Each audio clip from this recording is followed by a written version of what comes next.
বিকেলে আমার খুব খিদে পেয়েছিল, তাই মাকে বললাম যে একটু চাউমিন করে, অনেকদিন চাউমিন খাই না। তাই মা চাউমিন করার জন্য প্রথমে কড়াই তেল দিয়ে তার মধ্যে সরু সরু ঝিরি ঝিরি করে আলুগুলো দিয়ে দিল ভাজার জন্য। তার মধ্যে কাটা বিনস, তারপরে বাঁধাকপি, গ্রেট করা বাঁধাকপি, তারপর দিয়ে দিল নুনগুলো, তারপরে এগুলো দিয়ে চাপা দিয়ে দিল যাতে সবজিগুলো একটু সেদ্ধ হয়।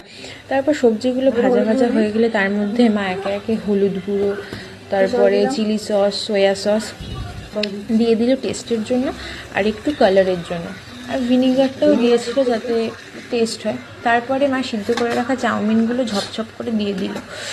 তারপরে চাউমিনগুলো দিয়ে দেওয়ার পর তার মধ্যে একটু পরিমাণ মতো চিনি দিয়েছিল যাতে খার না লাগে। তারপর ভালো করে মাখিয়ে নিল যাতে সব মশলা একেবারে ভালোভাবে চাউমিনের সাথে মিশে যায়। তারপরে দিয়ে দিল সানরাইজে চাউমিন মশলা আরও টেস্ট বাড়ানোর জন্য। আর খেতে হয়েছিল দারুণ। কারা কারা চাউমিন খেতে ভালোবাসো?